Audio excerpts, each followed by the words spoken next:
mesdames et messieurs. Bienvenue au Leader Masterclass. Bonjour. Monsieur le Président, cher Emmanuel, cher Michael. Alors, Michael m'a donné l'autorisation de le tutoyer. Emmanuel, je ne sais pas si je peux vous tutoyer ou je continue à vous voyer après 3 ans. Aucun souci. Je peux me tutoyer. Merci Président. Merci à vous d'avoir bravé la météo parce que pratiquement à chaque masterclass, on a droit à un peu de pluie, un peu de manifestation et un peu d'embouteillage. Alors je pense que là, vous avez coché toutes les cases ce matin, mais vous êtes là, vous avez accepté de venir partager avec nous sur le leadership et les nouveaux modes de management. Donc merci à vous. Michael, oui. La dernière fois, vous nous avez accueillis il y a 6 mois. Vous veniez de prendre possession des lieux, de vous installer en tant que vice-président du groupe Steelcase pour l'Europe du Sud et l'Afrique. J'ai envie de vous demander, qu'est-ce qui a changé ici depuis notre dernière rencontre? Alors, Mirabel, déjà, vous avez du mal à tutoyer, mais c'est pas... Pardon, Michael. Il n'y a pas de souci. Alors, qu'est-ce qui a changé? Plein de choses, déjà. Alors, déjà, bienvenue chez nous, et c'est très gentil de faire ça au sein de nos locaux. D'ailleurs, c'est, je pense, la dernière fois, et ça, c'est un des changements, hein, on va déménager dans très peu de temps. Mais surtout, ce qui a changé, c'est que voilà, c'est une prise de fonction, une prise de poste dans un contexte post-Covid, et une prise de fonction aussi avec des équipes donc, que je connaissais auparavant, et je suis arrivé, et maintenant, voilà, je suis le nouveau, alors j'aime pas ce terme, mais chef ou leader, voilà, plutôt, parce que j'aime plus me définir en tant que leader de l'équipe. Donc c'était un apprentissage de l'environnement, de l'écosystème qu'il y a ici, du marché français que j'avais délaissé pendant quelques temps. Donc voilà, un petit chemin, ça fait 6 mois maintenant, et on pourra reparler de comment ça s'est passé, mais c'était 6 mois très intenses.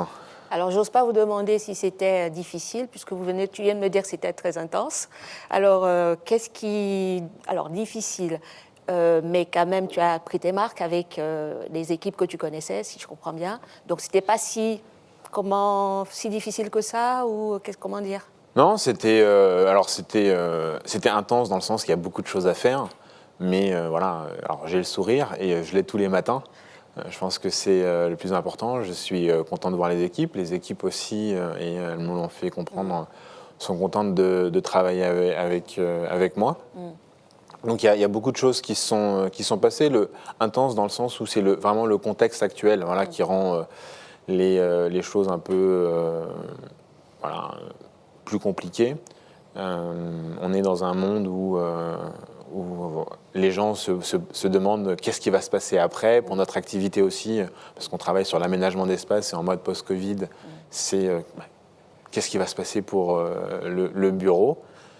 Voilà, donc c'est toutes ces choses-là qui ont rendu les choses intenses, sachant qu'aussi il a fallu, on sort de la crise, les gens reviennent au bureau, qu'est-ce que ça veut dire pour chacune des personnes. Voilà, donc c'est tous ces sujets-là qu'il a fallu traiter, à la fois le business, le côté RH, le côté trouver sa place aussi, former une équipe et travailler avec l'équipe de leadership qui était présente. Donc c'est beaucoup d'apprentissage. Emmanuel, je me tourne vers vous avant de revenir vers Michael. Alors la même question, c'est vrai que c'est une période difficile pour toutes les entreprises. Certaines ont touché le jackpot, d'autres traînent un peu plus la patte. De votre côté, du côté du groupe Hervé, comment ça se passe? Est-ce que la période, qu'est-ce que vous avez constaté? Alors, écoutez, on va positiver. Ça se passe bien. On est, vous savez, prestataire dans le secteur du bâtiment, pour tous les lots techniques du second œuvre du bâtiment et tout ce qui touche à la gestion énergétique des bâtiments. Donc, avec toutes les réglementations et actions qui sont menées pour la transition énergétique, nous sommes quand même sur une activité assez porteuse. Par rapport à la période que nous avons tous traversée du Covid, je serais tenté de dire qu'on a, en tant que manager, toujours le tempérament à transformer les problèmes en opportunités. Et quand on a ce type de réflexion ou de démarche, il y a dans toute crise sincèrement et véritablement des opportunités pour pouvoir évoluer, peut-être un peu plus rapidement. Pas des bouleversements de A à Z, mais des accélérations de tendance que l'on observe. Et c'est ce qui se passe sur notre secteur. Au-delà de ça, et ça rejoint les aspects de management, on a fait en sorte pendant la période l'année dernière, alors le secteur du bâtiment était quasiment à l'arrêt à 80-90% en France. Nous sommes restés actifs durant cette période, alors avec une forte en mode dégradé, hein, puisque l'activité était quand même fortement touchée, mais rester actif, et rester actif pas au sens de la direction de l'entreprise, mais j'ai donné une seule instruction au mois de mars, qui était que les personnes à risque se protègent, et sinon que chacun fasse en fonction de notre organisation managériale, au mieux en fonction du contexte, du sur-mesure, et non pas en fonction d'une directive générale que l'on aurait imposée à l'ensemble des équipes.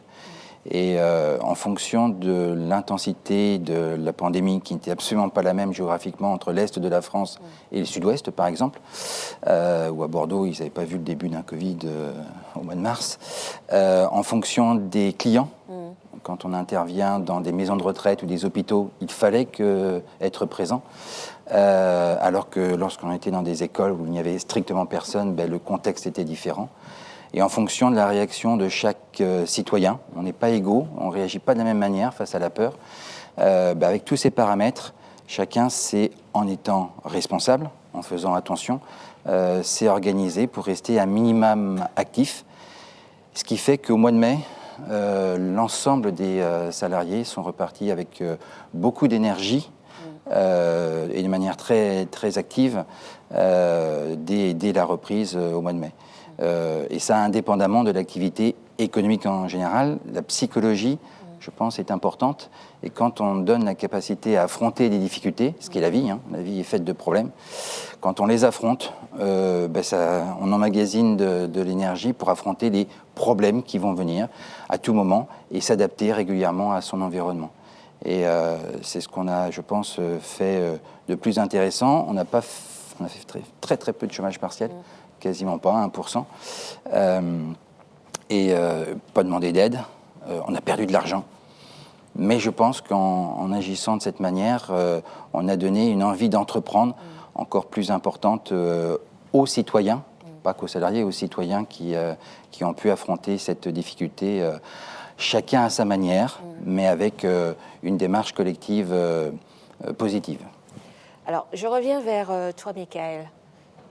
C'est vrai que lorsqu'on te découvre, nous on te découvre, mais ça fait plusieurs années que tu fais partie du paysage patronal en Europe, mais aussi en France. J'ai envie de faire un pas en arrière et de revenir pour qu'on comprenne le leader que tu es devenu.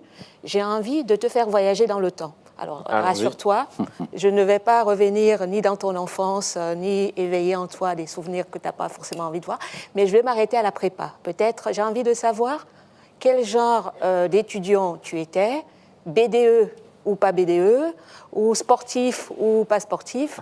J'aimerais bien que tu nous donnes quelques éléments pour qu'on puisse comprendre qu'est-ce qu'il a fait de toi, enfin, comment tu t'es fabriqué, entre parenthèses, pour devenir le leader que je connais en ce moment. Ouais.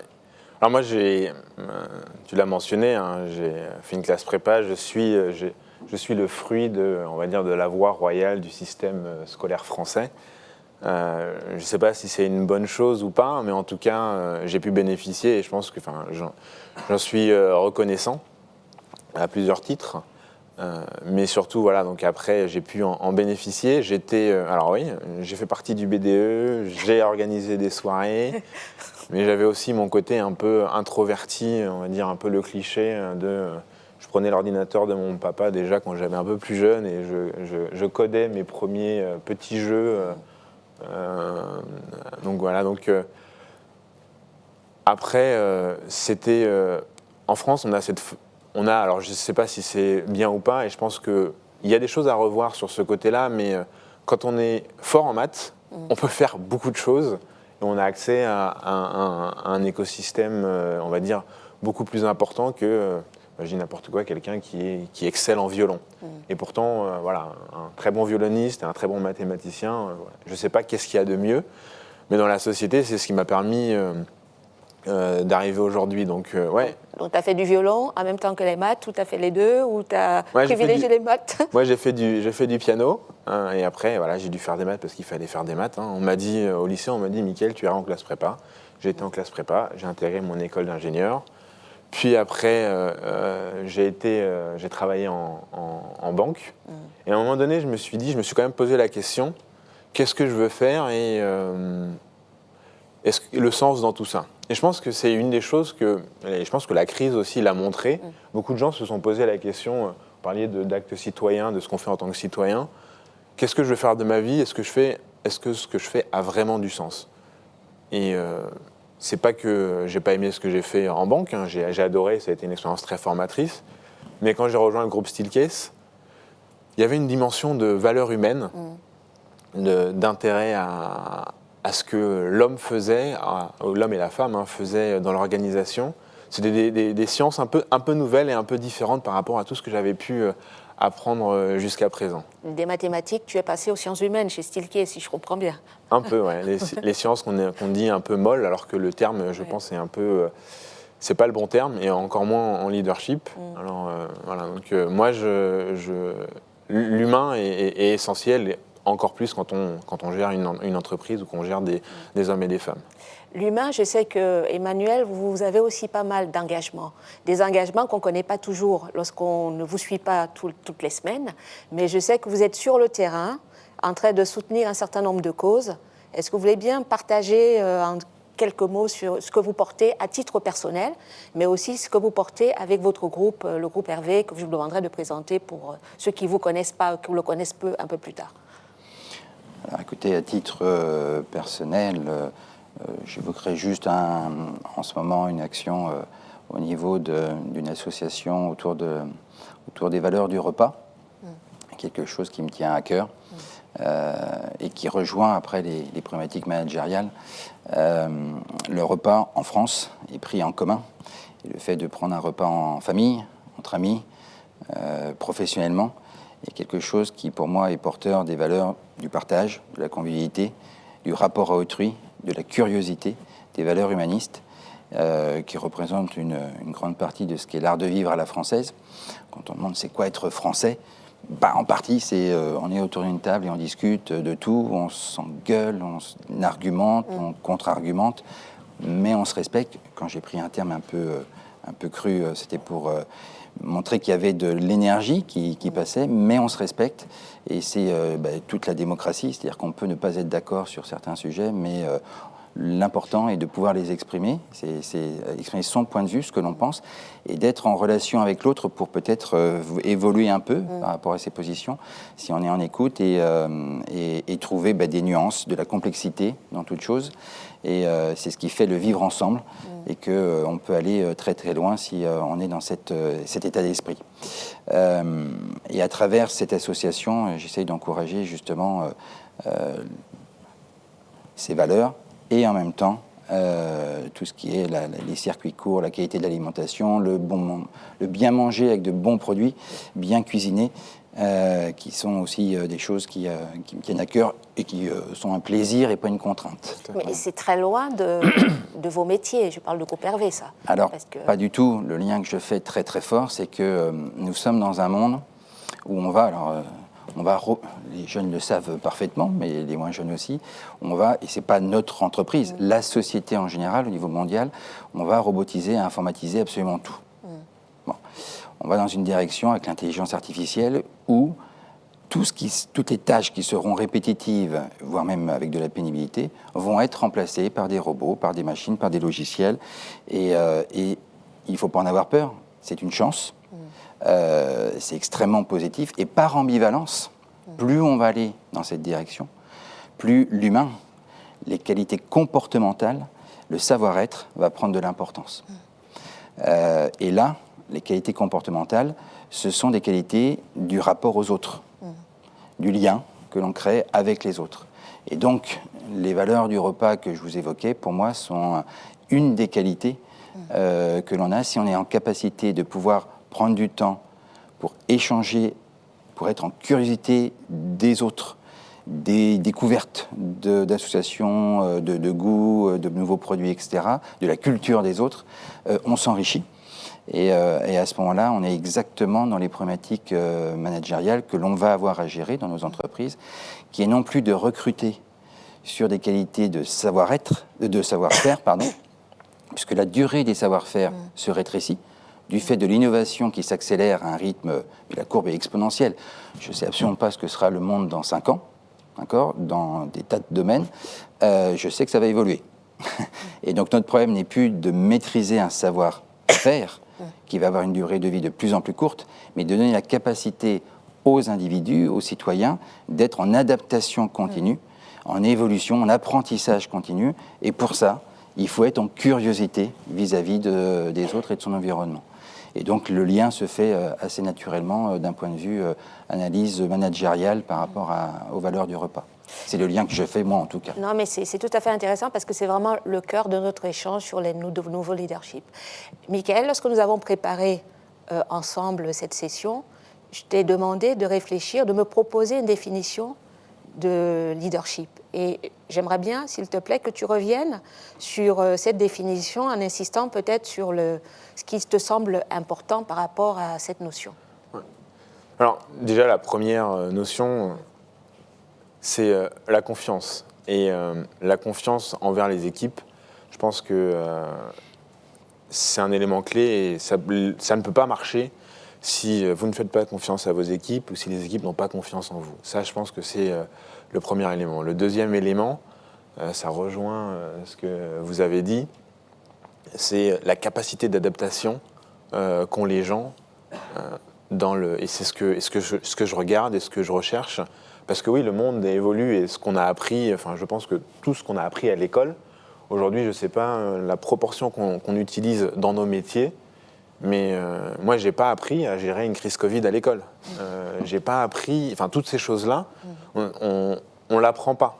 Donc, il faut s'adapter aujourd'hui et même... Enfin, moi, quand j'ai commencé dans l'entreprise, taper un mail et écrire un mail, c'est quelque chose... Enfin, je me suis retrouvé tout bête devant mon ordinateur et ma chef de l'époque me dit « Mais Michael, il ne faut pas écrire comme ça, il faut faire ci. » Et voilà, et pourtant, enfin, Bac+5... Et la communication, donc voilà, toutes ces choses-là, et ça va évoluer encore plus, et on ne sait pas de quoi demain sera fait. Donc il faut s'adapter. Et donc en tant que leader, il faut savoir déceler cette capacité d'adaptation chez les gens. Voilà. Il y a le côté émotionnel qui est très important aussi, mais je pense qu'il faut pousser plus loin et regarder aussi l'adaptabilité.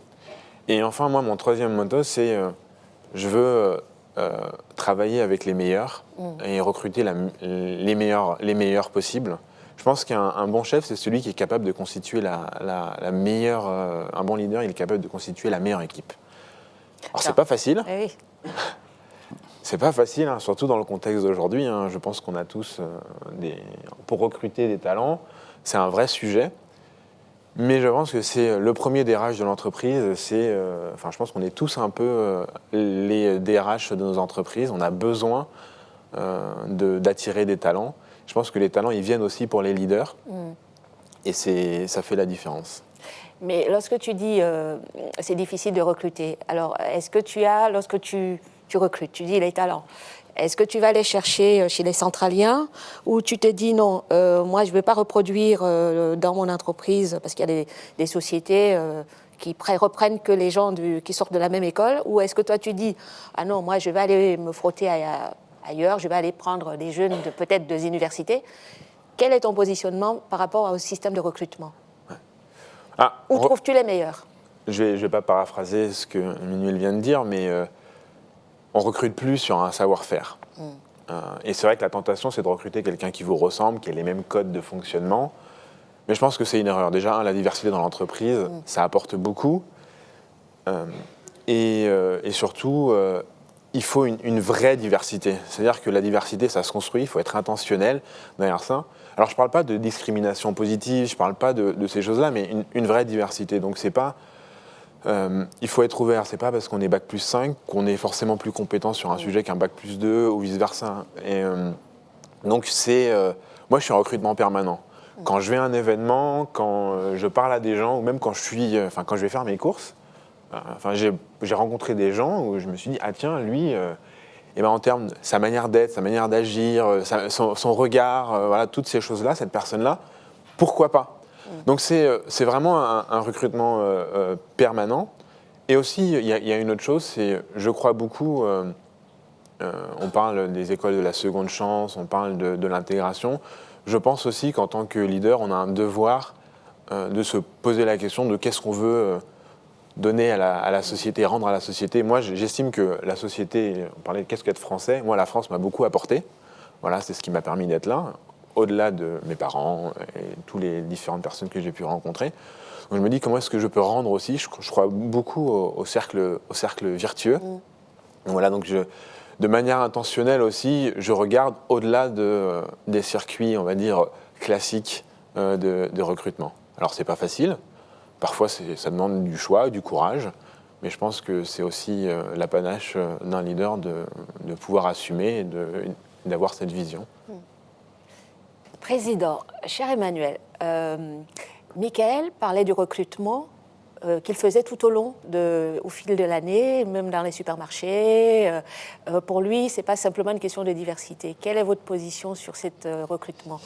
Pour vous, c'est comment recruter? Comment faites-vous? Alors, vous savez que, en tout cas dans notre entreprise, aujourd'hui, donc, nous avons un peu plus de 3000 personnes, mais je mets de côté l'aspect juridique des sociétés. D'un point de vue managérial, nous avons 200 petites entreprises d'une quinzaine de personnes. Et les managers d'activité, c'est comme ça que le titre qu'ils ont dans l'entreprise, sont les recruteurs. C'est-à-dire que ce n'est pas un service RH qui fait le recrutement, ce sont les managers qui ont la responsabilité de la sélection et du recrutement. On encourage très clairement, depuis plusieurs années, et ça s'accentue encore aujourd'hui, alors qu'on vient d'un métier technique. Le secteur, tout ce qui est le génie climatique, génie électrique, etc., au niveau du bâtiment, la gestion des énergies, sont à la base des métiers techniques. Et donc les recrutements, historiquement, il y a 20 ans, étaient faits sur les connaissances techniques, donc le savoir-faire des personnes. Mais depuis plusieurs années, on a orienté les managers pour qu'ils recrutent sur ce qu'évoquait Michael, les qualités comportementales, non pas le savoir-faire, mais la manière de mettre en œuvre ces savoir-faire, donc les qualités de savoir-être. Et c'est d'autant plus important que ça ouvre à ce moment-là le champ des possibles. Ce n'est plus le diplôme qui compte, ce qui ne veut pas dire qu'il n'y a pas de diplôme. Chacun a fait son cursus en fonction de ses capacités. Mais c'est vraiment la rencontre et le feeling sur des qualités autres que purement 1 et 1 égale 2, donc de logique, mais plus de rapport aux autres, de lien, de volonté d'assumer des responsabilités, de souhaiter de l'autonomie et de travailler de manière coopérative, autonomie et responsabilité et travail coopératif, qui sont les éléments les plus importants dans la sélection et le choix des profils que vont faire les managers d'activité. Aujourd'hui, les citoyens recherchent, il y a 3 paramètres principaux, une juste rémunération, mais également, ils font l'équilibre après entre les différents paramètres, du sens et des valeurs, ce qu'évoquait Michael, et ça c'est par rapport à la connaissance de soi, et, 3e paramètre, avec qui ils le font. Et ça c'est la relation aux autres.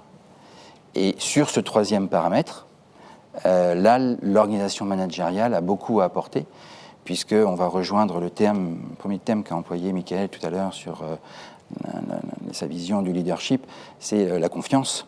Parce que si on est dans la relation aux autres, on ne peut ne bien travailler, ne bien fonctionner en équipe que si on est dans une relation de confiance. Et la confiance, ça se construit, ça ne se décrète pas. C'est pas « faites-moi confiance parce que j'ai des beaux yeux et je parle bien, etc. » C'est une cohérence entre les actes et les paroles. Et ce qui va devenir extrêmement important, en tout cas pour nous, c'est le mode décisionnel, le processus décisionnel, comment se prennent les décisions, où se prennent les décisions par rapport aux membres d'une équipe. Et ça, c'est ce qu'on essaye de mettre en œuvre avec le management concertatif, c'est que chaque individu dans les équipes d'une quinzaine de personnes soit à même de pouvoir prendre des décisions en équipe par rapport aux problèmes qui les concernent. Et le rôle du manager à ce moment-là est extrêmement important pour arriver à partir de la singularité des personnes, donc de la diversité. Et je suis d'accord, ce n'est pas la diversité réglementaire, il faut des jeunes, des vieux, des personnes de différentes couleurs, de différentes religions, etc. C'est pas ça, c'est des personnes qui pensent ou qui ont des projets de vie différents, qui ne pensent pas tout à fait la même chose, mais qui sont dans une capacité de se respecter, d'écouter, de créer, en se confrontant, un chemin ensemble. Et ça va être le rôle des managers chez nous de créer cette ambiance relationnelle et donc d'être éminemment dans la psychologie d'équipe et de faire attention à ce que chacun trouve sa place dans sa diversité, mais en partant d'objectifs individuels pour arriver à un objectif collectif. Alors, je vous disais tout à l'heure que grâce à vous, mais à tous les intervenants qui ont participé, qui ont partagé leur expérience, les leaders masterclass ont été habilités comme formation. Alors, je dis ça, c'est anecdotique, pas complètement, habilités donc à l'IOP. J'ai envie de vous demander, de votre point de vue, est-ce qu'on peut former au leadership? Est-ce que le concept de leadership même, c'est quelque chose qui s'apprend en théorie ou en pratique? Quel est votre avis sur cette notion-là?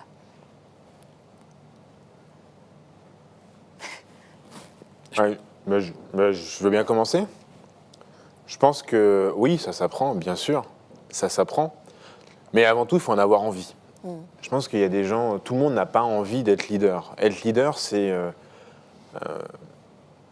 plein de choses à la fois. C'est comprendre les enjeux de ses collaborateurs, avoir une vision pour l'entreprise. Quand on est un leader aussi, on est regardé, on est scruté. Tout ce qu'on fait, tout ce qu'on dit, le moindre mot, c'est « mais pourquoi il a dit ci ? Pourquoi il n'a pas souri à ce moment-là ?» C'est aussi une forme de pression et les gens s'en rendent plus ou moins compte. Et donc, il faut en avoir envie. Donc déjà, avant de savoir est-ce qu'on peut être formé, la première question, c'est est-ce qu'on a envie ? Sur le papier, au début, quand on est jeune, tout le monde veut devenir manager parce que ça fait bien. Mais après, quand on se rend compte de la réalité de ce que c'est réellement, beaucoup de gens se disent « Ah, peut-être que je ne suis pas fait pour être leader, je préfère être un contributeur individuel et ça me va très bien en tant qu'expert. » Après, la formation, je pense que oui. Et je pense que tous les leaders, alors il y en a qui ont du leadership naturel, une forme de charisme, mais ça aussi, je pense qu'on peut l'accentuer. Voilà. Par contre, je pense qu'un leader doit apprendre toute sa vie parce que les choses changent tellement, les environnements évoluent tellement qu'il faut s'adapter. Quand on rentre dans une entreprise, c'est un peu comme un organisme vivant. Donc on rajoute en fait un corps externe et il faut trouver sa place. Donc si jamais le corps qui était là vous rejette, ça ne va pas se passer. Donc je pense qu'en tant que leader, il faut se remettre en question et c'est un apprentissage permanent. Donc pour répondre à la question, oui, ça peut s'apprendre, mais surtout ça doit s'apprendre continuellement. Président Emmanuel. Nos managers, alors ça dépend après le type de management, ont pour rôle notamment d'être des facilitateurs et des passeurs, et non pas des leaders au sens le chef, enfin Napoléon Pont d'Arcole, le chef devant et qui entraîne ses équipes. C'est l'inverse en termes de positionnement, en tout cas chez nous. C'est plutôt le profil de chef d'orchestre. Vous avez des solistes qui sont meilleurs que le chef en lui-même dans leur domaine. C'est même souhaitable.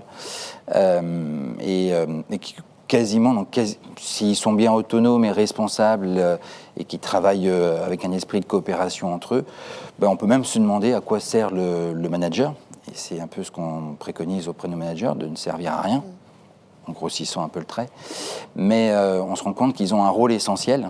Justement, une fois que l'équipe est dans cette dimension d'être dans l'autonomie, la responsabilité et le travail coopératif, c'est d'être les garants de l'ambiance, de la cohésion, de l'harmonie de l'équipe, entre les membres, entre eux, et d'être le lien et le facilitateur des relations avec les autres équipes, internes à l'entreprise et externes à l'entreprise. Et pour ça, on va rechercher des managers qui n'ont pas envie de réussir eux, mais qui ont plaisir à faire réussir les membres de leur équipe. Et la réussite des membres de leur équipe sera leur réussite. Et donc de lâcher prise par rapport à la position et la vision traditionnelle du leader, qui est celui qui doit avoir réponse à tout, qui sait tout, qui est le plus intelligent, etc. Pour trouver ces profils-là, il n'y a pas de règle très claires et très définies. On fait beaucoup d'évolutions internes, avec de la cooptation.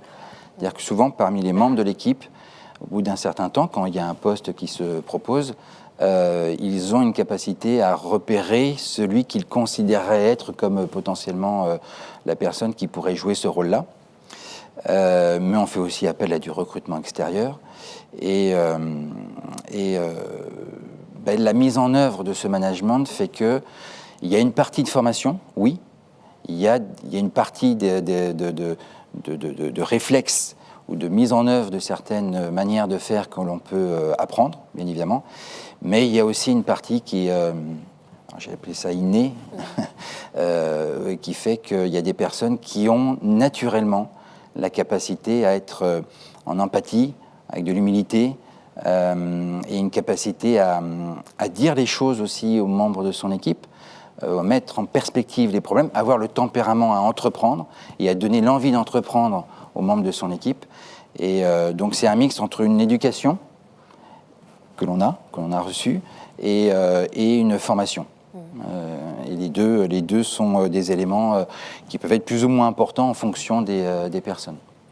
Lorsque vous dites éducation, là c'est la sociologue qui parle. C'est une éducation. L'habitus à la manière c'est-à-dire quelque chose qui est transmis par la famille, par la société. Comment... Oui, et puis son environnement et soi-même, sa manière sa psychologie en tant que telle. Mais une éducation au sens, ce qu'on évoquait tout à l'heure dans nos échanges, sur des qualités comportementales. Et ça, quand vous avez l'habitude d'être dans la sincérité, dans la franchise, dans le respect, dans le fait de ne pas avoir peur de poser des sujets pour qu'il y ait du débat et du conflit, pour résoudre les problèmes, pas pour les créer, bien évidemment, d'être dans la transparence. Tous ces éléments vont créer une relation de confiance, ce qui était le terme que Michael a employé tout à l'heure. Et soit on a ces traits de caractère en soi, et puis ça fait une partie de son éducation. Éducation au sens la manière dont on s'est construit par rapport à son environnement et aux autres. Soit on est plutôt par ces parcours dans une définition plutôt à vouloir tricher, mentir, ne pas affronter les sujets. Et à ce moment-là, pour être dans ce management que l'on souhaite, qui va créer de la relation de confiance, ça va être difficile. Et changer un comportement, on peut dire aux personnes, écoutez, essayez de faire différemment. Vous voyez qu'on peut fonctionner, besoin de vouloir de la compétition pour écraser les autres, forcément pour réussir, ou de tricher pour réussir. Certains vont l'entendre, et certains ne vont pas souhaiter l'entendre, et à ce moment-là, ils iront certainement dans d'autres organisations, plus hiérarchiques, certainement, où là, on fait moins appel aux qualités relationnelles avec les autres, et plus à son expertise en tant que telle. Ce qui est tout à fait remarquable, tous les deux, en définissant le leadership, vous avez insisté sur deux concepts, l'adaptation ou l'adaptabilité, en plus de la confiance. Et là, j'ai envie de revenir vers toi, Michael. C'est vrai que tu as une carrière riche, internationale. Tu as travaillé en Inde, tu as travaillé en Russie avant de revenir en France, bien que de formation, comme tu l'as indiqué tout à l'heure, centralien, français. J'avais envie de te demander... qu'est-ce que ça fait d'être leader dans un pays tel que la Russie? Alors là, je dis qu'est-ce que ça fait pour un homme noir, centralien, français? Tu te retrouves en Russie. Comment tu peux exercer ton leadership dans un pays? Est-ce que ça se passe comme une lettre à la poste, on arrive, on s'installe, ou c'est beaucoup plus complexe? Est-ce que tu peux nous expliquer ton expérience russe? Alors, déjà, comme partout où on va, quand on atterrit, que ce soit en Russie ou en France, on vous regarde, on se dit « Ah, c'est qui lui ?» Et après, je pense qu'il y a les premiers préjugés qui apparaissent quand on vous voit. Une des choses les plus importantes, et ce que j'ai appris, c'est à sentir cette diversité culturelle et ces petites choses qui font la différence en fonction des cultures. Et ça, je pense que c'est une chance. Alors, j'ai eu cette chance d'être né dans une famille multiculturelle, voilà, avec en plus rajouter la culture française en plus. et sentir que voilà, il y a des différences culturelles, parce que dans un pays, en se disant bonjour comme ci ou en disant ça, c'est des choses, si on n'en a pas conscience, on ne le voit pas et on peut faire beaucoup d'impairs. Alors on apprend en faisant des impairs, mais je pense que être conscient qu'une culture, ça s'appréhende par beaucoup de choses, parce que l'on dit, ce que l'on fait, comment on réagit, c'est fondamental. Après, moi je pars toujours du principe que voilà, je suis qui je suis. Il faut rester une notion authentique. D'ailleurs, je ne sais pas, Mirabel, c'est marqué, moi j'ai des baskets blanches. Et je dis, voilà, c'est moi. Ouais. Après, on aime ou on n'aime pas, mais c'est moi. Et je pense que c'est aussi une des choses, c'est si je veux que les gens me fassent confiance, si je prône la confiance, si on veut permettre aux gens de libérer tout leur potentiel, il faut qu'ils soient authentiques. Il y a une notion d'authenticité derrière. Et c'est pareil. Donc voilà, quand on arrive en Russie, il faut comprendre ces petites choses, mais après, il faut avoir l'intelligence, on va dire, émotionnelle pour comprendre voilà, ce qu'il faut faire, ce qu'il ne faut pas faire, là où sont les limites, tout en restant authentique. Et après, l'authenticité, ça passe par plein de petites choses. Ça passe par comment est-ce qu'on est habillé, comment est-ce qu'on échange avec les gens. Et après, on a tous nos valeurs. Je vous donne un exemple très simple. C'est moi, je ne bois pas d'alcool. Alors, pas pour des questions religieuses, hein, mais voilà, parce que ça me donne mal à la tête. C'est tout bête. Et c'est vrai que dans la tradition russe, sans vouloir faire de clichés, moi, la première fois que j'ai été dîner avec des collègues, c'est le petit shot de vodka pour commencer. Et là, vous vous dites, qu'est-ce que je fais ? Soit je refuse poliment, ou je bois. Mais j'ai compris et j'ai senti que c'était vraiment, ça faisait, c'était de la générosité. Ils voulaient, m'accueillir en fait. Ouais. Donc je me suis dit, si je refuse, quelle est la position, dans quelle position ça va me mettre ? Et donc voilà, donc j'ai pris, j'ai bu du bout des lèvres, hein, j'ai goûté. Alors c'était, intérieurement, j'étais là, un peu compliqué, mais voilà, c'est passé. Mais voilà, je pense que ça fait partie de l'adaptation. Et je pense que voilà, la multiculturalité, je pense qu'on en a. Alors, on parle de la Russie, mais en fait, en France aussi. Enfin, il y a une diversité. Et voilà, les gens bougent. On a tous des personnes, et je suppose que vous aussi, de plusieurs origines, de cultures différentes, des personnes étrangères. Et ça fait partie de notre quotidien. Et je pense que dans le monde de demain, ça va être encore plus exacerbé. Emmanuel, président, alors je vais vous parler de culture. Alors je ne sais pas si vous voulez compléter ou rebondir sur... Non, moi j'ai des chaussures noires, on ne l'a pas fait exprès, hein, donc voilà. Oui, non mais je partage entièrement ce qu'a dit Michael. Cette adaptation, comment vous le vivez au quotidien ? Parce que c'est vrai que le groupe Hervé, à la fois, vous avez un siège à Paris, mais vous avez alors j'allais dire les bureaux aussi en province, à Angers, pour être précis. Donc ça veut dire vous passez d'Angers à Paris. Pour vous, est-ce que c'est aussi une façon de s'adapter ou vous allez plutôt, lorsque vous allez au Maroc, c'est là où vous sentez que la culture, vous gérez plus la dimension culturelle dès que vous êtes à l'étranger ? Alors, diversité culturelle, alors, on est moins international que vous, mais on est sur les pays francophones. Donc la France, la Belgique, la Suisse, le Maroc, l'île Maurice. Effectivement, il y a des différences culturelles et c'est une très bonne chose. Par contre, d'un point de vue management, le fait de faire appel justement à l'authenticité des individus, à leur diversité, à leur qualité relationnelle avec les autres, sont les mêmes, enfin quasiment les mêmes d'un pays à un autre. Et d'ailleurs, ça se retrouve chez les enfants. Quand vous mettez des enfants ensemble, quel que soit leur pays, etc., ils trouvent tout de suite les moyens de communiquer entre eux, d'échanger et de fonctionner.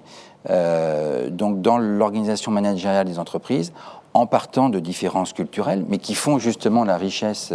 C'est comme ça que l'innovation se fait, c'est en étant confronté à des personnes qui sont différentes, c'est la diversité qui fait la richesse. On se rend compte qu'au niveau managérial, on manage de la même manière que ce soit en France. Alors en France, entre le Pays Basque et la Bretagne et l'Alsace, il y a aussi des différences, mais également en Suisse, en Belgique, en sachant qu'il y a des différences. Un oui en France n'est pas tout à fait le même, alors que la langue est la même en Suisse, parce qu'il y a des traits de culture qui ne sont pas tout à fait C'est quoi la les mêmes. différence, un oui suisse, un oui Je ne vais français? pas rentrer dans le détail, mais c'est les codes, la manière de fonctionner entre les individus, il y a des nuances. Et c'est ce qui fait aussi... Et si on n'y fait pas attention, justement, si on n'est pas à l'écoute de ces nuances, on peut faire de graves impairs en termes d'organisation et de management. Alors, ça me fait rebondir sur la culture d'entreprise. Est-ce que dans ce cas-là, est-ce qu'il y a une culture d'entreprise, il y a des cultures d'entreprise en fonction de lieux, en fonction de... Je parle pour Steelcase, mais je parle aussi pour le groupe Hervé. Il y a une culture d'entreprise, une culture souhaitée, mais je pense que dans chaque groupe, et c'est ce qu'on dit à tous nos leaders et à nos managers, voilà, c'est les premiers vecteurs de cette culture. Alors une culture, ça ne se décrète pas. On ne dit pas qu'on est une société qui est comme ci ou comme ça. C'est voilà, l'ensemble, la manière dont les gens interagissent entre eux qui crée cette culture. Après, il y a souvent des sous-cultures, mais je peux vous dire que si vous allez chez Steelcase à Paris, à New York ou à New Delhi, vous allez ressentir un dénominateur commun. Après, on reste français ici dans ce bâtiment, à Munich aussi. On voit des petits traits locaux, mais il y a un dénominateur commun. Alors, ça se traduit aussi parce qu'on a une même manière de travailler, c'est-à-dire que la notion de leadership, voilà, elle est commune. Voilà. Le fait de gérer les personnes de la même manière, de partager les mêmes valeurs. Et aussi, il y a aussi, c'est une chose aussi que l'on dit et que l'on voit et qu'on expérimente, c'est la manière dont on travaille, la manière dont on aménage les locaux, eh ben, induisent des comportements qui après, et les comportements au fil du temps, deviennent la culture d'entreprise.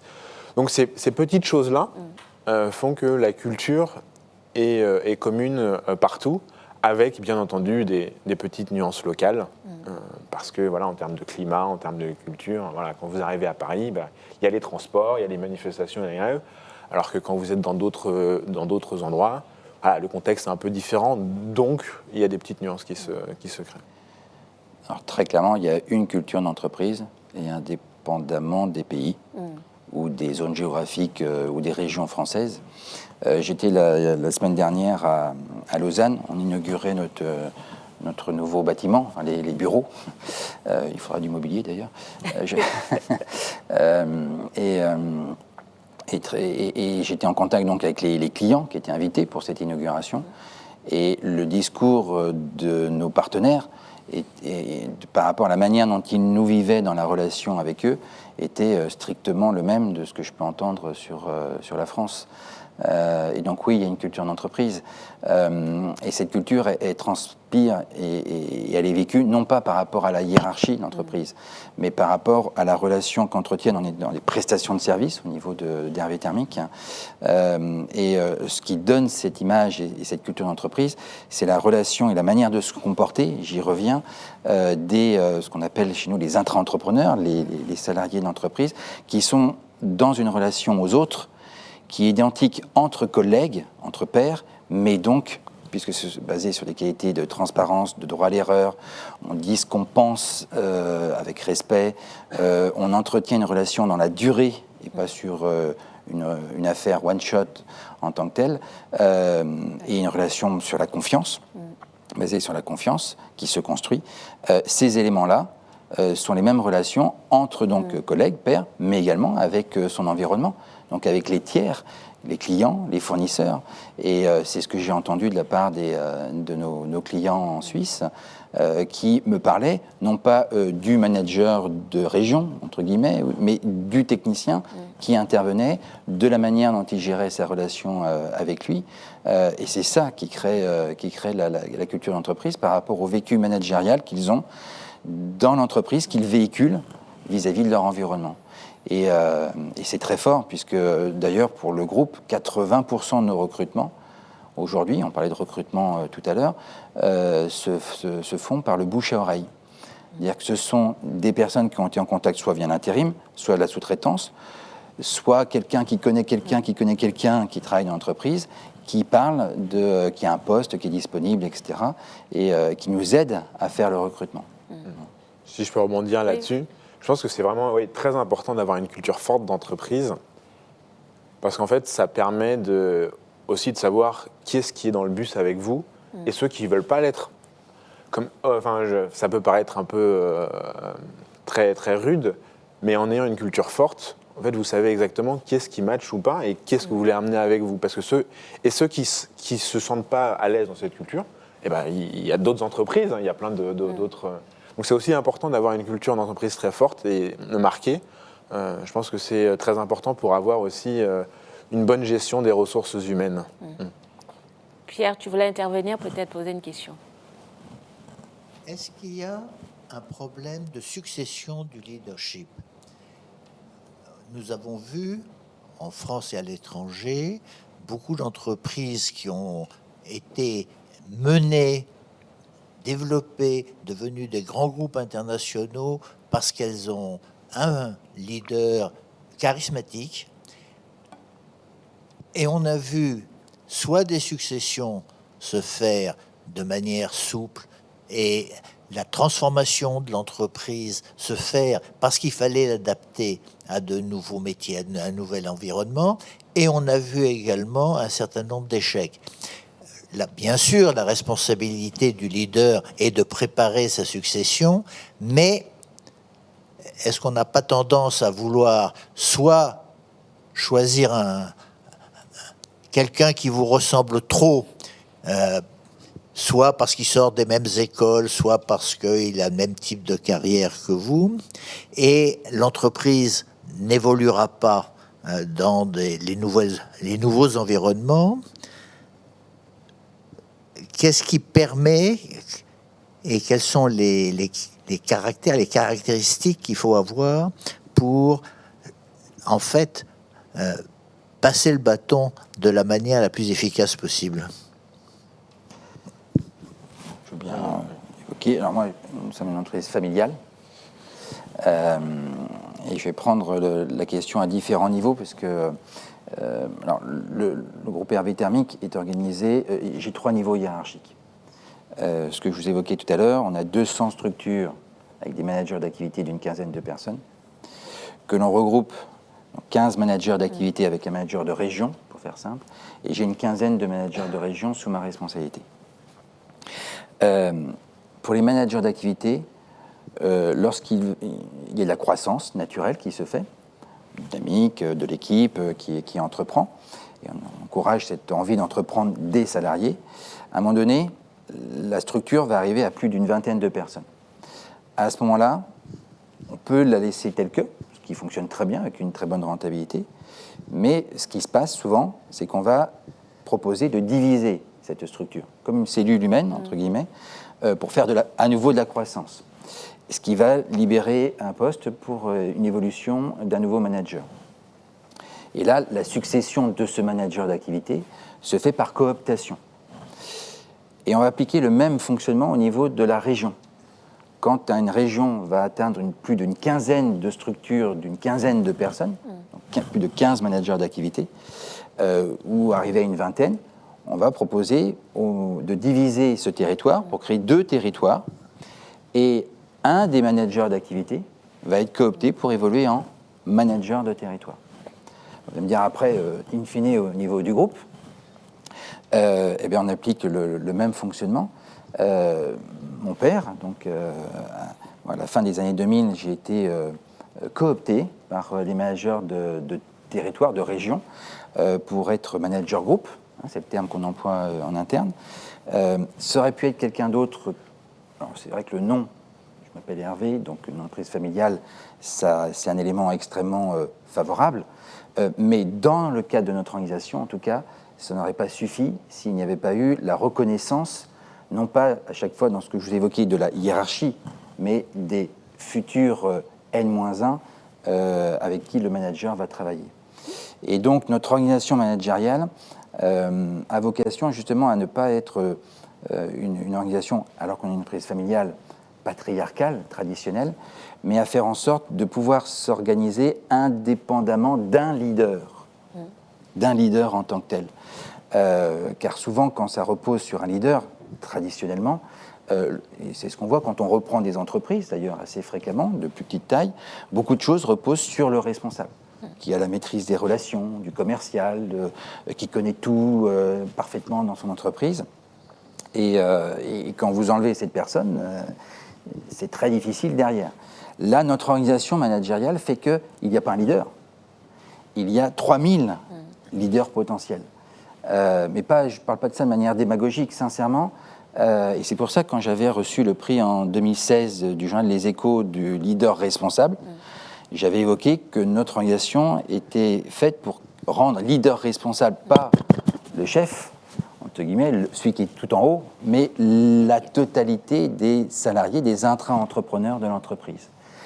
Et je pense que cette manière de fonctionner rend justement l'organisation beaucoup plus pérenne dans le temps, car moins dépendante d'un leadership en tant que tel, et reposant sur une organisation qui va se chercher régulièrement par cooptation, par reconnaissance des leaders dans le cadre de la culture de l'entreprise. Michael, quelle est ta position par rapport à cette notion? Alors, c'est très différent du modèle Steelcase, c'est très différent du modèle Groupe Hervé. Je pense qu'il y a une femme qui vient d'être nommée présidente au sein de votre groupe. Alors, je ne sais pas, il y a très peu de temps. Depuis hier, on a une nouvelle CEO qui a repris les rênes de l'entreprise, donc qui faisait partie déjà de l'entreprise depuis pas mal d'années. Changement de leadership. Alors, nous, c'est un peu différent. On ne sommes pas une entreprise familiale, une entreprise cotée en bourse, avec toutefois un actionnariat très familial quand même. Donc, alors, moi, la préparation au leadership et la succession, c'est pas moi qui décide qui va me remplacer. Ou les leaders de mes équipes ne décident pas qui va les remplacer, à proprement parler. Par contre, mon objectif, c'est de faire en sorte que potentiellement, il y ait le prochain Michael ou le prochain leader d'équipe. Et c'est la responsabilité de tous, donc, en faisant rentrer les bons talents, en recrutant finalement quelqu'un. Quand on recrute quelqu'un, on ne recrute pas quelqu'un pour un poste en particulier. On parlait de l'adaptabilité depuis tout à l'heure, mais aussi ce qu'on regarde, c'est son potentiel de développement, son potentiel de carrière. Idéalement, moi, ce que j'aimerais, c'est recruter, et c'est l'objectif de tout le monde, de tous ceux qui recrutent, qui ont des équipes, de recruter la bonne personne qui va les remplacer demain.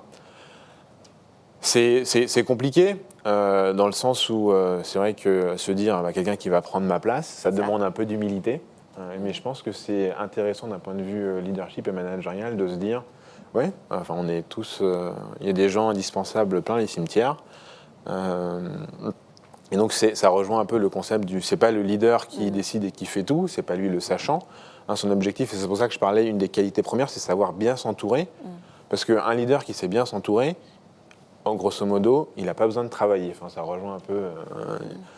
Et c'est ce que je dis toujours. Alors, et c'est ce que je dis toujours aux équipes ou aux équipes des équipes, c'est trouver les bonnes personnes, parce que c'est ce qui permet de mieux avancer. Alors, j'aimerais aborder quelque chose. Alors, c'est pas en marge, mais je pense que c'est complètement complémentaire. On a passé une crise, 18 mois de crise intense. Et évidemment, ça a posé un problème de management, c'est-à-dire d'un point de vue émotionnel. Et j'avais envie de... Alors, je sais que les émotions n'aiment pas trop aborder cette question-là dans des entreprises, mais je crois que c'est quand même une thématique assez importante. Comment adapter sa posture managériale lorsqu'on est confronté à une crise et on doit gérer des questions émotionnelles des personnes qui se sont retrouvées à cause de la crise sanitaire complètement abandonnées, perdues. Comment vous positionnez par rapport à ça? Je sais pas si vous voulez commencer. Alors, je l'ai un peu évoqué au début de notre entretien, en ce qui nous concerne. Alors, très clairement, on n'a pas eu de personnes isolées. dans le cadre de notre organisation. On n'a pas fonctionné avec du travail à domicile où pendant des mois et des mois, les personnes étaient chez elles sans contact avec l'entreprise. Et c'est même pas ce que recherchent les salariés aujourd'hui dans notre entreprise. J'entends beaucoup parler du fait d'être en télétravail ou travailler à domicile quasiment toute la semaine, etc. Très clairement, c'est pas ce que nous demandent aujourd'hui, nous, les salariés de l'entreprise. À partir du moment où vous avez déjà, et c'est notre fonctionnement, une souplesse d'organisation du travail qui était préexistante, où il n'y a pas besoin de lever le petit doigt pour demander si on peut faire ceci ou cela, et de la souplesse dans l'organisation horaire, même de son travail. Quand vous faites appel à des personnes qui sont autonomes et responsables, autonome, ça, l'autonomie, tout le monde la recherche, mais quand vous êtes responsable, vous intégrez les contraintes des autres dans vos propres contraintes. Mais les contraintes des autres, dans le cadre de notre organisation, ce n'est pas les contraintes de la hiérarchie, au niveau vertical, c'est les contraintes de manière horizontale de son environnement. Donc ses collègues de travail, les engagements qu'on prend par rapport à ses collègues de travail, ses clients et ses fournisseurs. Les personnes qui sont dans cet état d'esprit, à ce moment-là, chez nous, vont rechercher le contact. On parlait tout à l'heure, mais le contact, parce qu'on est des êtres humains, on a 5 sens, et donc la créativité et l'échange, le lien social se fait par le contact présentiel. Et c'est ce qui fait qu'au mois de mai, ce que j'évoquais en début d'échange, les personnes... Alors nous avons les 2 tiers des salariés qui sont en prestation de service chez les clients, donc là... Le travail dans les bureaux à domicile, c'est pas possible. Mais pour le tiers des effectifs qui sont au bureau, ils ont souhaité, une très large majorité, revenir en présentiel. Très, très, très vite. Parce que c'est un lieu de sociabilisation, d'échange, de vie extrêmement positif, dans des bureaux où des conditions de travail effectivement très positives, où il y a de la place et c'est convivial. Mais il y a cette recherche. Et donc les personnes ne sont absolument pas restées isolées. Et les managers ont dû veiller justement à faire en sorte qu'en fonction des tempéraments des personnes, celles qui auraient eu tendance à vouloir s'isoler, de veiller à les recontacter, à les remettre en relation le plus vite possible avec les autres. C'est de ça que je voulais parler, de ces personnes qui étaient en marche ou qui se sont mises en marche à cause de la situation. Là, les managers avaient un rôle essentiel, justement, de veiller à recréer le lien le plus vite possible et à ne pas laisser s'isoler les personnes. Vous savez, on va revenir au repas, mais j'avais discuté avec le président des Clous-Crous de France, un restaurant universitaire. Il m'avait expliqué que les étudiants qui se restauraient de manière collective réussissaient mieux que ceux qui mangeaient de manière individuelle. Pas du tout par rapport à la qualité de l'alimentation. C'est que quand vous mangez avec les autres, vous créez des potentielles solutions par rapport à vos problèmes dans la vie future, puisque vous avez des contacts. Et donc, parfois, en discutant avec quelqu'un, ça ouvre une petite fenêtre, une solution par rapport à un problème auquel on n'a pas pensé à l'instant T. Donc, c'est à l'inverse des réflexes naturels. Quand on est en difficulté pour un individu, on se recroqueville sur soi. Pour une entreprise, on referme tout et on se recentre sur soi. Pour un pays, c'est pareil, on essaye de se recroqueviller sur soi. Alors qu'à l'inverse, plus il y a de difficultés, plus normalement, il faudrait multiplier les contacts et donc s'ouvrir. Et c'est ce qu'on encourage, en tout cas, au niveau du management. Oui. Alors, pendant cette période-là, il a fallu... alors, on n'a abandonné personne. Personne n'a été abandonné. Mais on est passé dans un mode où... alors, comme un peu, je pense, le groupe Hervé, on avait une fluidité et une culture d'entreprise qui permet aux gens de travailler un peu comme ils le souhaitent. Mais on s'est retrouvé dans un monde où des personnes, beaucoup de gens, alors chez nous pour le coup, se sont retrouvés à la maison ou ne pouvaient plus sortir à la période de confinement. Et on est passé dans un mode où on était dans la socialisation, la collaboration intense avec un mode physique, à quelque chose qui était virtuel. Et il s'est passé quelque chose, c'est qu'on est passé dans un mode très transactionnel en fait. On enchaînait les calls les uns après les autres. Et ces petits moments de socialisation, ces moments de repas n'existaient plus. Et il a fallu les recréer. Parfois, il a fallu intentionnellement les recréer parce que sinon, et on s'est rendu compte que certains pendant une journée, il faisait du 8. Et les plages horaires en plus s'agrandissaient parce qu'il fallait manager, il y avait plus de choses à faire potentiellement. Donc il a fallu les recréer. Donc cette notion d'intelligence émotionnelle là a été exacerbée. Il a fallu, c'était vraiment on faisait attention. Et c'est aussi une période où les gens ont appris à se découvrir un peu différemment. Parce que forcément, en travaillant de chez soi, on voit la bibliothèque, on voit qu'on est fan et collectionneur de CD. Et donc, il y a eu ces moments-là. Mais il a fallu, au départ, c'est vrai, les créer. Ou faire en sorte que les gens aient une attention particulière, les différents managers, les différents leaders, pour éviter justement ce phénomène d'exclusion, ce phénomène d'abandon. Parce que c'est vrai, il y a certaines personnes, tout le monde ne réagit pas face à la situation. Et il fallait le comprendre. Et comme on ne voit pas les gens, il fallait trouver le moyen d'aller les chercher, de trouver ces moments où les gens puissent échanger, se confier. Alors pas forcément en méthode canapé et psychologue, mais voilà, c'est ce qui se passe au café. C'est-à-dire que quand vous êtes au café, ah ouais, ce matin c'était un peu difficile. Vous avez le contexte de ce qui se passe. Alors que quand vous programmez une réunion de Teams, vous voyez juste le petit carré, le visage, vous ne savez pas ce qui se passe. La personne a le pied cassé ou pas. Voilà, donc il a fallu pousser un peu... Et ces choses. pour illustrer cette manière d'aller chercher, ça veut dire que tu connais ton téléphone à un moment donné pour aller appeler tes responsables, pour savoir où ils en sont, comment ça se passe. Est-ce que tu as cassé le privé pour aller, tu as essayé de rentrer dans le privé, où tu t'es dit, je rentre pas, ça c'est trop privé, je reste un peu à côté parce que je ne veux pas les gêner par rapport à leur vie privée. Comment ? Parce que c'est pas simple la frontière. Compte tenu du contexte, parce qu'on est tous passés par là. Oui. Alors, il a fallu mettre en place plusieurs choses, parce qu'en fonction des personnes, des personnalités, certains sont plus à même à s'ouvrir lors d'un coup de téléphone ou une visio, ou d'autres dans des contextes, on va dire, un peu plus collectifs.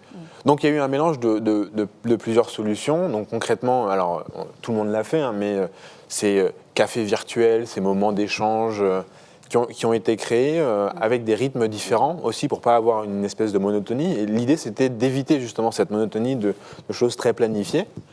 Et après, aussi, les leaders on a fait d'une manière intentionnelle des appels aux différentes personnes pour apprendre à leur connaître, pour dire juste « Ah, comment ça va ?» appeler. Donc les gens étaient pas surpris parce que ça fait partie de... Voilà, on se parle. Donc ça s'est passé plutôt naturellement sur ce phénomène-là, mais il a fallu le faire et prévoir des temps de j'appelle les personnes pour prendre de leurs nouvelles. Alors moi, je n'ai rien fait par rapport à notre organisation managériale. Ce que je vous disais tout à l'heure, c'est que les crises sont des opportunités et cette crise a été une opportunité pour faire un crash test de notre organisation managériale. Qui n'a pas eu lieu. Qui a montré que ça fonctionnait pour le moment, en tout cas. C'est-à-dire que comme on est hyper décentralisé, ce que je vous évoquais tout à l'heure, on a fait confiance à notre organisation très décentralisée au niveau pour que les managers donc des 200 structures prennent des décisions spécifiques, ce que je dis, en fonction de l'environnement géographique, en fonction des clients, en fonction des membres de leur équipe, pour faire de l'adaptation sur mesure par rapport aux différentes situations. Et donc, je n'ai donné strictement aucune orientation au niveau de l'entreprise.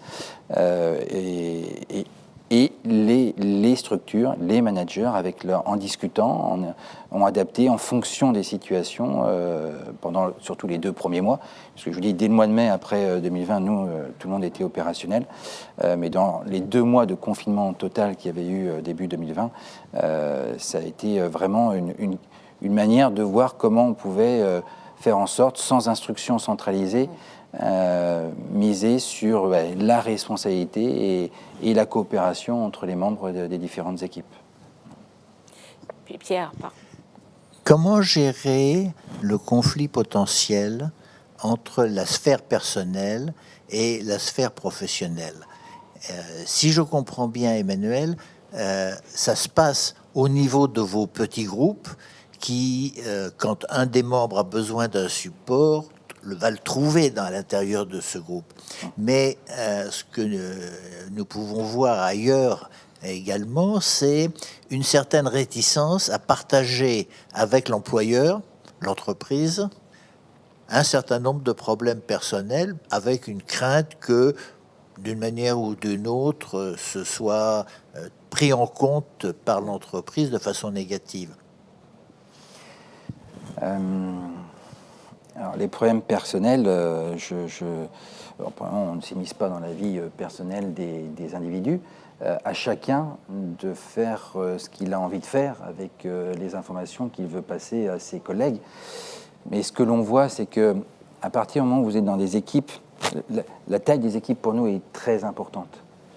On n'a pas un chiffre de entre 10 et 20 personnes parce que ça serait une théorie sortie de je ne sais trop où. C'est par pragmatisme. On s'est rendu compte que quand la taille des équipes est trop importante, tout le monde n'a pas le même tempérament. Il y a des personnes introverties, des personnes extraverties, qui prennent facilement la parole, d'autres moins facilement. Quand vous êtes avec 30 personnes autour de la table, ça inhibe potentiellement la capacité d'être en échange et en interaction avec les autres. Quand vous êtes sur des équipes plus à taille humaine, entre guillemets, d'une quinzaine de personnes, au bout d'un certain temps, les gens se connaissent, apprennent à se connaître dans leurs différences, avec leurs qualités, leurs défauts, leurs points de force, leurs points de faiblesse.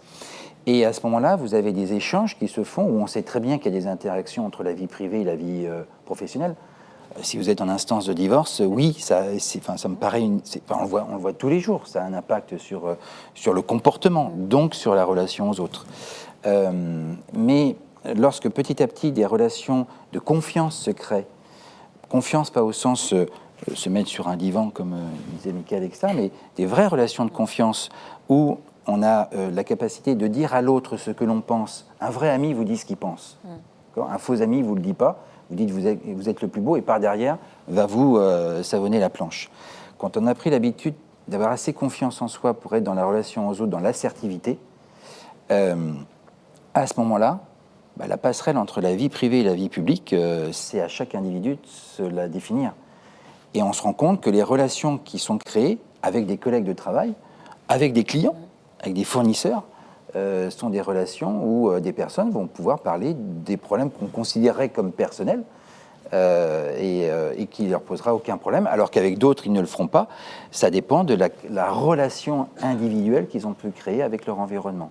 Et à ce moment-là, on n'a pas vocation à s'immiscer dans la vie des gens et des individus. C'est aux personnes de savoir si elles ont envie de partager et avec qui des informations ou des problématiques pour peut-être trouver des solutions. Parce que quand vous avez quelqu'un qui a vécu un divorce, qui va discuter avec quelqu'un qui l'a vécu, va peut-être, alors que ce n'est pas du travail technique professionnel, trouver des solutions qui vont lui parler, soit dans son environnement professionnel, soit dans son environnement familial, soit dans son environnement amical, peu importe où elle va aller le chercher. D'autant plus, si je comprends bien, qu'ils se sont auto-recrutés au sein du groupe. En partie. Le choix final est fait par le manager d'activité, mais on encourage à prendre conseil et avis de certains membres, pas tous, on peut mettre 15 personnes autour de la table, mais les managers souvent demandent à 2-3 membres de son équipe de participer à l'entretien pour donner un avis et donc coopter potentiellement la personne pour qu'elle soit dans l'équipe en fonctionnement de transparence qu'on évoquait et de confiance, même si sur un recrutement, il n'y a rien de plus difficile, parce que sur 1 ou 2 échanges, vous ne pouvez pas forcément définir exactement comment va se comporter les individus en face d'une difficulté ou autre, mais malgré tout, oui, ils participent effectivement à la cooptation de leurs futurs collègues, entre guillemets. Merci. Michael? Alors, la séparation entre la vie privée et la vie professionnelle, je pense que plus ça va aller, plus ça va être illusoire en fait, et ça va être difficile de distinguer qu'est-ce qui est privé, qu'est-ce qui est professionnel. La porosité est telle que on a des clients qui nous ont dit « j'ai l'impression d'avoir ramené le travail à la maison là, pendant la période Covid ». Alors, l'entreprise n'a pas à se mêler de la vie privée.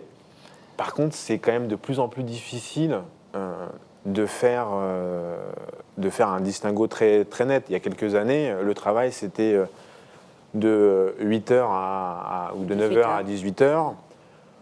Aujourd'hui, avec les moyens que l'on a, la technologie que l'on a, la manière dont on travaille, pourquoi est-ce que quelqu'un ne voudrait pas travailler de 6 à 10, prendre de 10 à 14 pour faire ce qu'il a à faire pour lui, de 14 à 18 ? Et je pense que les gens vont aspirer à ça, et ce qui fait que, alors il faut que ça fonctionne pour l'entreprise, bien entendu, quand on a, enfin je sais pas, si on veut servir au restaurant, vouloir travailler de 2h du matin à 4h, c'est compliqué.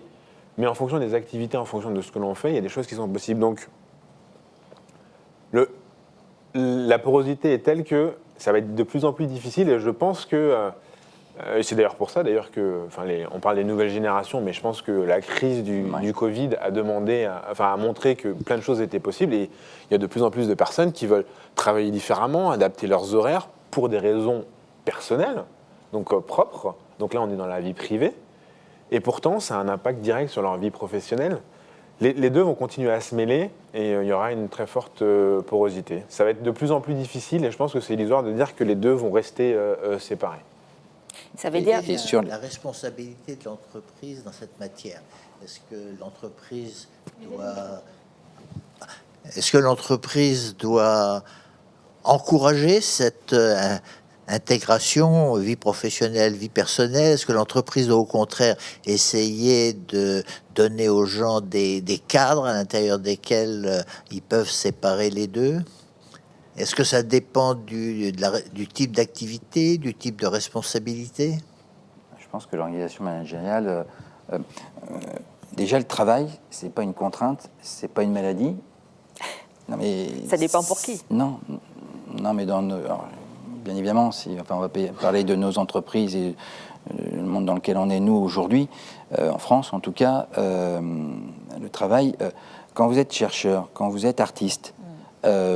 Quand est-ce que vous travaillez, quand est-ce que vous ne travaillez pas? Vous êtes passionné, vous aimez ce que vous faites, c'est un plaisir. Votre organisation des horaires de travail sont aujourd'hui, les outils justement donnent énormément de souplesse. C'est extraordinaire, les petits smartphones, ce qu'on a tous, etc., permettent, si vous avez bien des personnes qui sont autonomes et responsables et qui ont envie de travailler en coopération avec les autres. L'organisation du travail, le temps que l'on va dire on est à l'entreprise ou pas à l'entreprise, etc., est tout à fait subjectif et individuel. Et à chacun de trouver sa place et puis son bonheur, quelque part. Mais sincèrement, et c'est ce qu'on essaye de mettre en œuvre, quand on donne une capacité d'entreprendre, c'est comme un artiste et un chercheur. Si on aime ça, entreprendre, c'est prendre des risques. Bon. Si on a ce tempérament à vouloir entreprendre, sans forcément vouloir créer son entreprise, mais un tempérament à entreprendre, on prend du plaisir dans le fait d'entreprendre des choses qu'on n'avait pas l'habitude de faire ou de réaliser des choses qu'on ne pensait pas être capable de faire en se reliant aux autres. À ce moment-là, la notion de vie privée et vie publique est propre à chacun. Et l'entreprise, moi, on ne va pas décider, tiens, tu fais ça de telle heure à telle heure, tu es là dans ton périmètre personnel, ton périmètre professionnel. Les individus sont adultes, on leur fait confiance, à eux de trouver leur équilibre.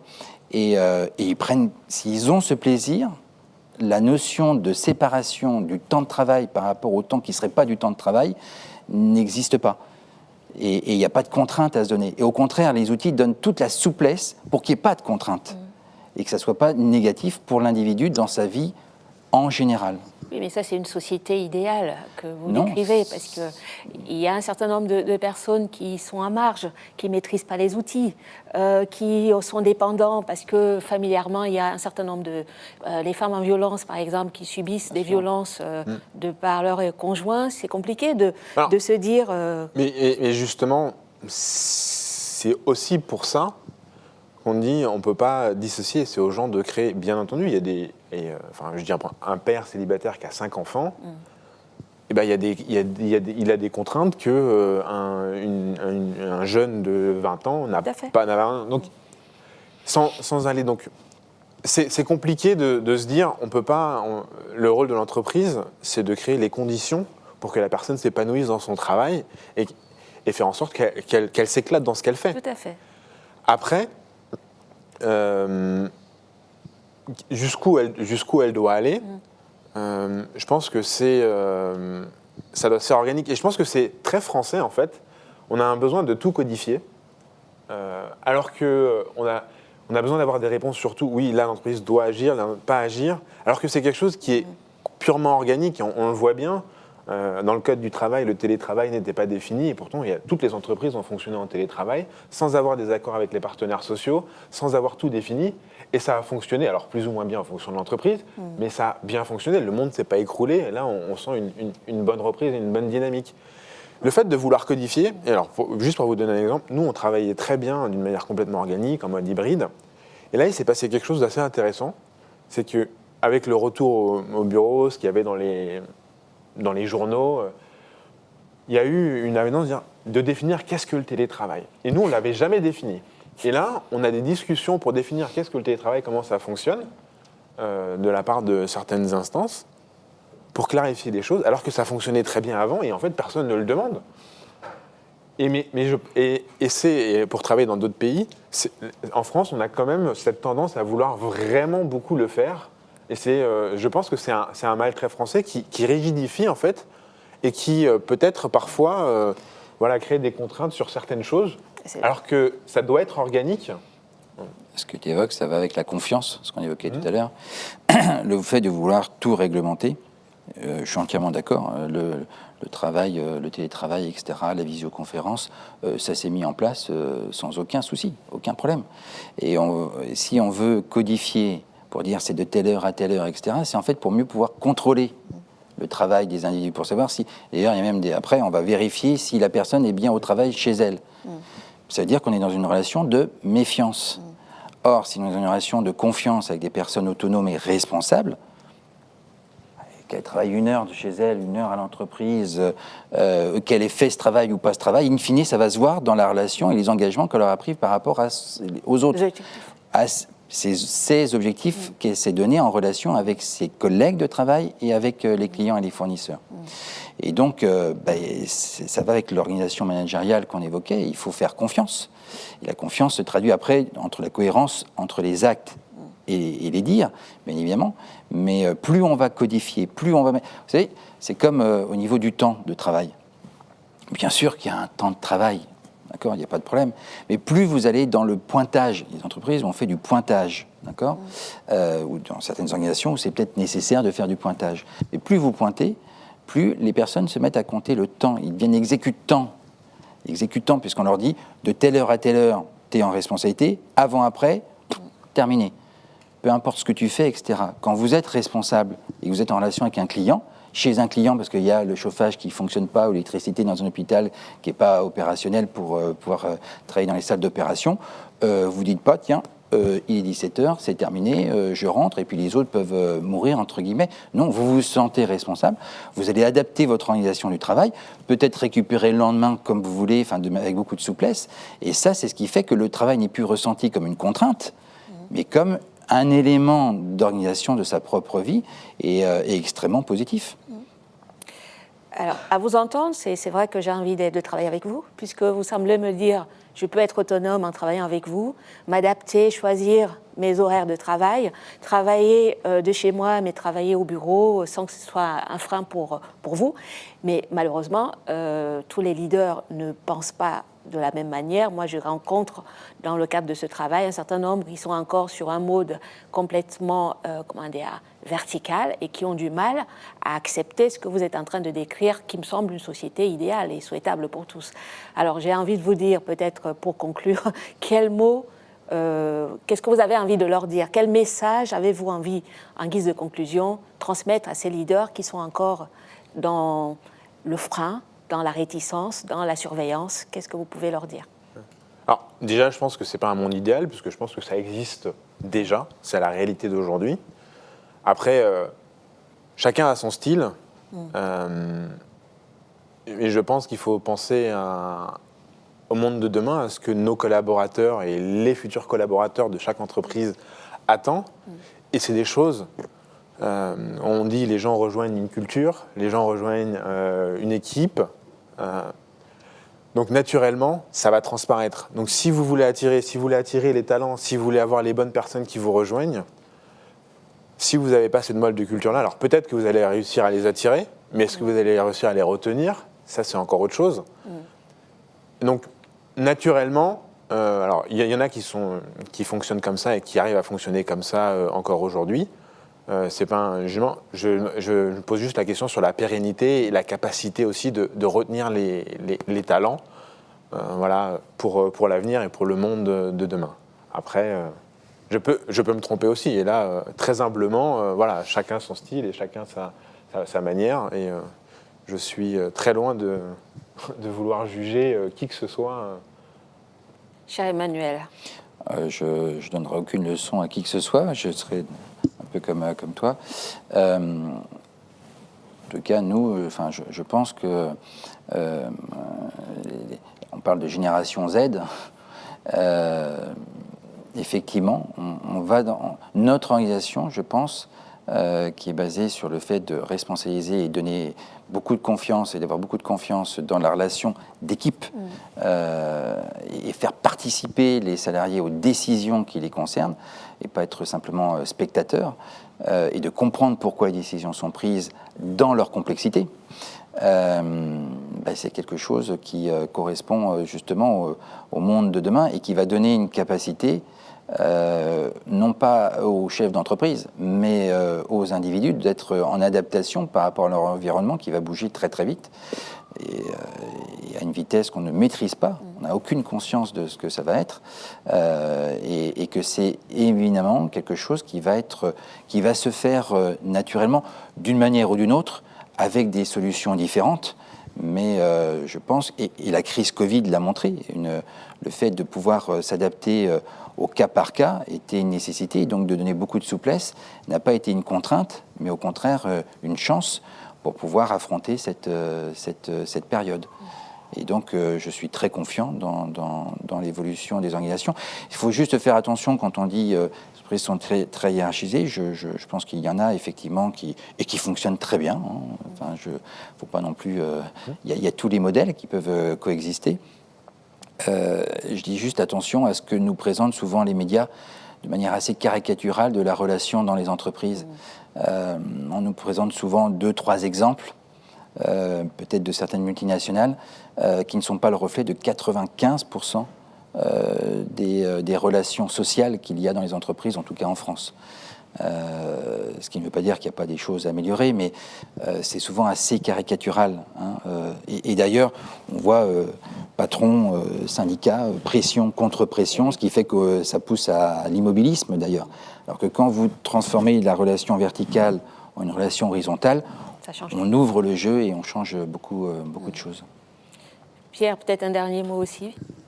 Non, essentiellement pour vous remercier tous les deux. Merci Michael de nous recevoir encore une fois dans ces superbes locaux de Steelcase. Nous apprécions particulièrement votre accueil. Et Emmanuel, vous avez été un des tout premiers, il y a 5 ans, 2017, à venir inaugurer les Leaders Masterclass. Et la description de votre organisation avait été impressionnante et toute nouvelle pour la plupart des assistants. Et je vois avec un grand plaisir que 5 ans après, ça continue à se développer très efficacement. Merci, un grand merci à tous les deux. Merci Pierre. Merci. Merci Michael, merci Emmanuel. Merci, à bientôt.